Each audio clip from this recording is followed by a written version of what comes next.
Mercredi, des idées en goguette. Marché ouvert, des idées en vrac. Émission sur Alliance 92, tous les mercredis à 6h45 et 7h30. Rediffusion le même jour à 17h30 et à 18h. On parle de menus copieux pour cette première des idées en goguette du mois de novembre. Et oui, les COP se suivent et se ressemblent. La 26e conférence du genre sera certainement riche en déclarations d'engagement, exactement comme les précédentes, mais le dérèglement climatique se poursuit inexorablement.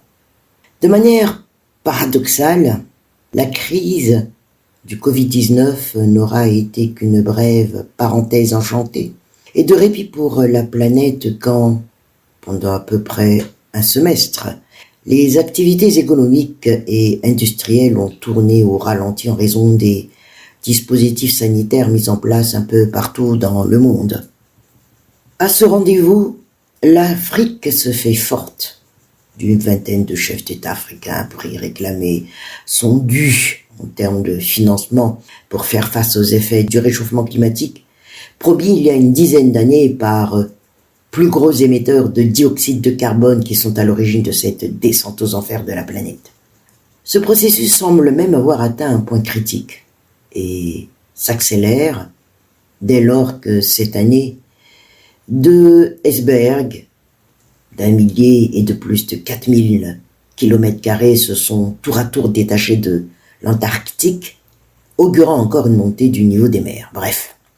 Mais la démarche trouve tout son sens lorsque l'on se tourne notamment vers le sud de Madagascar, la principale région du pays à subir les affres des aléas climatiques, du déficit pluviométrique, de la sécheresse que d'aucuns ont érigé en argument politique pour dénigrer le pouvoir en place. Et c'est ce qui explique sans doute, nous dit Manara Samuel, la mobilisation de cette lourde délégation malagasy composée du chef de l'État, de plusieurs ministres, députés, représentants des collectivités décentralisées, des groupements du secteur privé, des organisations de la société civile. Une armada qui aura certainement pour mission de négocier le financement du chantier colossal annoncé dans le cadre du colloque régional pour l'émergence du Sud, en l'occurrence les projets d'adduction d'eau potable pour la population de cette région. D'un autre côté, c'est le signe que le sujet ne concerne pas uniquement le département ministériel en charge de l'environnement, qui est un domaine transversal, mais bien tous les responsables étatiques, les élus, acteurs économiques et sociaux, la population d'une manière générale. En somme, l'affaire de tous. Selon l'expression consacrée, bien que l'on puisse penser qu'il s'agit juste d'une formule stéréotypée, ronflante et sentencieuse, au service du politiquement correct et sentencieuse, c'est tout simplement vrai. Qu'on le veuille ou non. Manara Samuel, on se retrouve dans En route.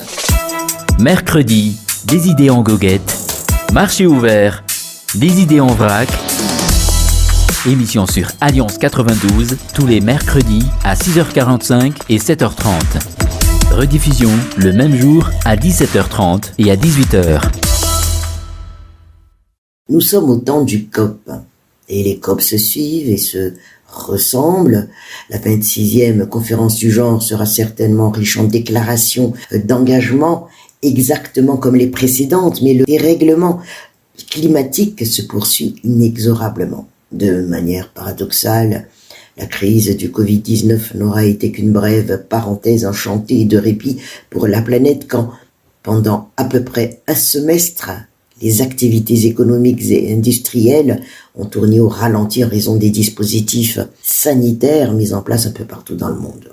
Des idées en goguette, eh bien, avec ce rendez-vous, l'Afrique se fait forte d'une vingtaine de chefs d'État africains pour y réclamer son dû en termes de financement pour faire face aux effets du réchauffement climatique, promis il y a une dizaine d'années par plus gros émetteurs de dioxyde de carbone qui sont à l'origine de cette descente aux enfers de la planète.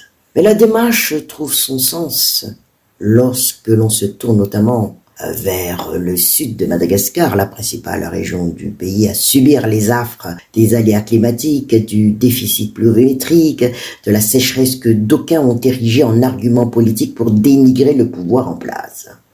Et c'est ce qui explique sans doute la mobilisation de cette lourde délégation malagasy composée du chef de l'État, de plusieurs ministres, députés, représentants des collectivités décentralisées, des groupements du secteur privé, organisations de la société civile, une armada, qui aura certainement pour mission de négocier le financement du chantier colossal annoncé dans le cadre du colloque régional pour l'émergence du Sud, en l'occurrence les projets d'adduction d'eau potable pour la population de cette région.